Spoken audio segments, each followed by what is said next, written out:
Hi everyone, in this video I'm going to talk about the importance of hip internal rotation to keep your low back from having to compensate for it. We will do a test in order to check your hip internal rotation and then do a few exercises in order to improve it.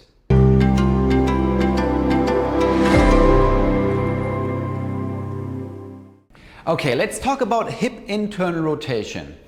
Hip internal rotation is when your foot is moving out to the side. I know it's a little bit counterintuitive. Some people think this looks more like internal, but what happens at the hip actually is when you move that foot out, then the femur is moving inward inside the hip socket, and therefore we call it internal rotation.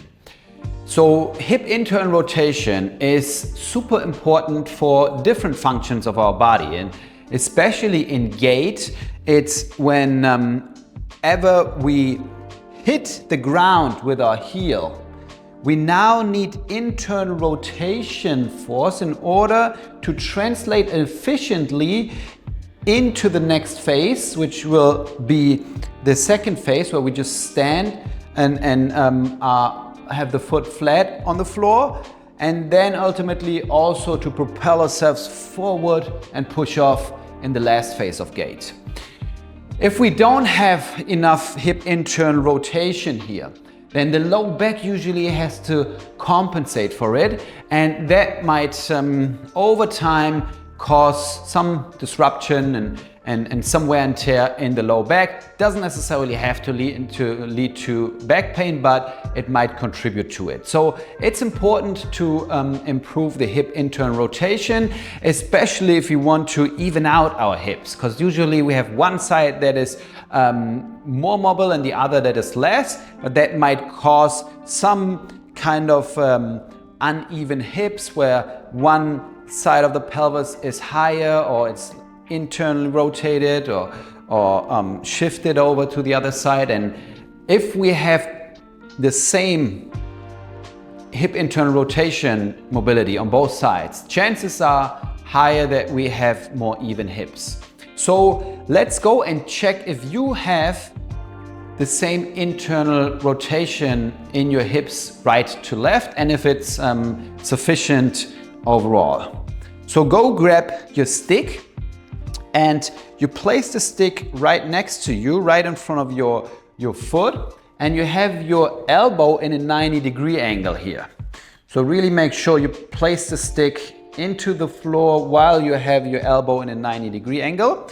And you now want to lift the same side's leg up, stand stable, stand upright, make sure your hip is in a 90-degree angle, make sure your knee as well, and make sure the knee and the hip are aligned. So you don't want to have the knee kind of caving in or moving out. You want to have it aligned with the hip. And you now, in this position, try to bring your heel towards the stick and see if you can reach it.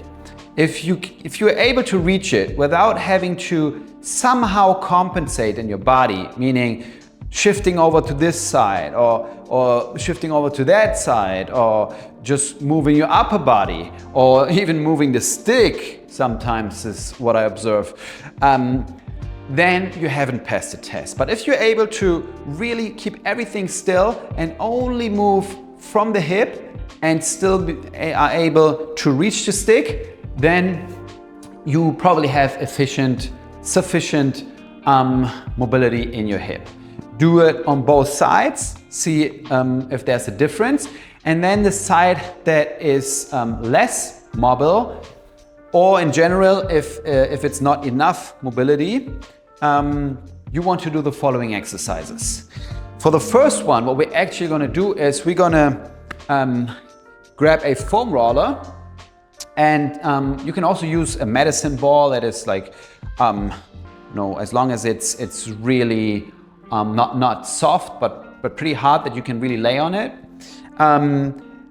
And we now want to press the foam roller into our side pelvis, meaning try to position it between where there's like this bony part here on your side hip, the lower part. It's called the trochanter major. And between here and your upper pelvic crest, you want to position the foam roller when you are now laying on it. So to really try to find that spot, rather a little bit higher than lower. And from here, you have your knees a little bit bent, and you make sure you put enough pressure on it. If it feels a little bit uncomfortable, that is fine. And you basically just want to hang out in this position.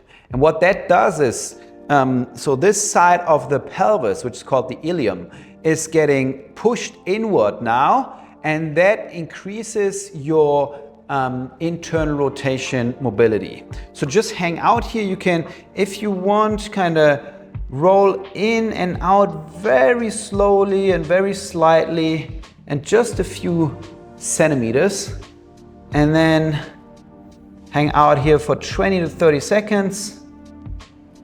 And if you want, right after, try and check your internal rotation again and see if you could maybe already see a good difference compared to where it was before. In my case, it's usually always the case. It always improves without you having to do any exercise at all. It's just laying on that foam roller for a little bit.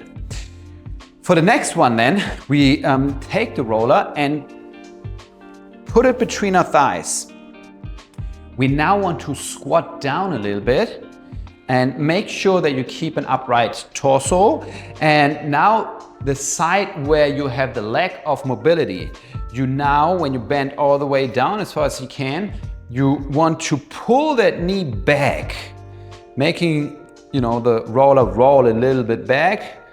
And make sure you don't move your upper body that much, but it's literally just a slight little movement of pulling this knee back, where you feel that your glutes also kind of moving back a little bit, and you might feel a little stretch in that side's glute here. Come forward again and again. Pull it back and forward. Keep breathing and go for 10 to 12 repetitions. If you lack internal hip mobility on the other side as well, you can do it on the other side as well. If not, just go with the side that is not as flexible.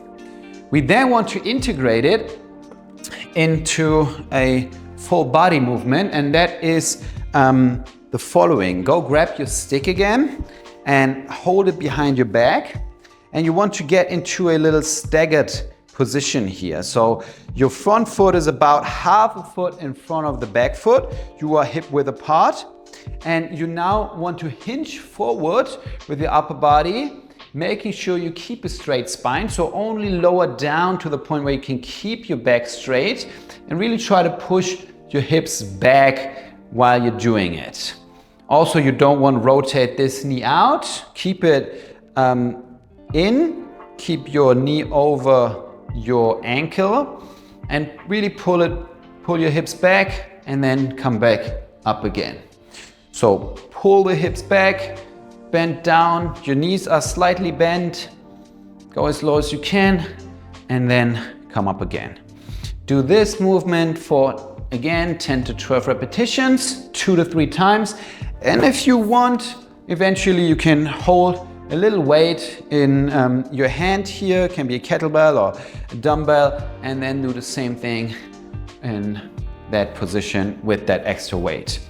And the more you do it, the more you will see that you can even out your pelvis, increase your internal rotation in your hip, improve your gait, and that will ultimately help sparing your back.